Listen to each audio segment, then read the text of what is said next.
মনে হয় মানে এনসিপির এই যে অবস্থানটি মানে নড়ে গেল বা নড়ে যায় মাঝে মাঝেই, মানে পিছনে কি কোনো কলকাঠি নাড়াচাড়া চলে বা কি? সেটা তো এনসিপি সবচেয়ে ভালো বলতে পারে, যেহেতু প্রতিনিধি হিসেবে আছে।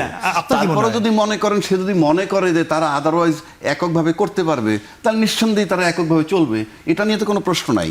না চলতে পারলে তখন দেখা যাবে আর একজনের। কিন্তু জাহিদ ভাইয়ের আমি বিনয়ের সাথে একটা জবাব দিতে চাই। উনি শাহাবুদ্দিন সাহেব একটা কথা বলছে, চিফ জাস্টিস পদ থেকে আসবেন, আবার ফেরত যাবেন, তার বহাল তবিয়তে যাবেন, ভাইস প্রেসিডেন্টের অ্যাপয়েন্টমেন্ট সব ঠিক আছে, কিন্তু সেটা কিভাবে হয়েছিল? 3 দলীয় জোটের রূপরেখা মোতাবেক প্রজ্ঞাপন জারি হয়েছিল, প্রজ্ঞাপন জারি হয়েছিল, এবং সেই প্রজ্ঞাপন হতে হবে 1।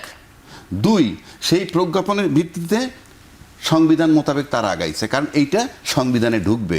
আর আমি যেটা বলছি এখন সেটা হলো আমি কিন্তু ব্যক্তিগতভাবে মনে করি সংবিধানই নাই, কিন্তু সেই বিতর্কে আমি যাই নাই। যেহেতু নির্বাচন কমিশন বলছে আমি সংবিধান মোতাবেক নির্বাচন দিব, তার রাইটই নাই ওই 3 মাসের পরে কোথাও যাওয়ার।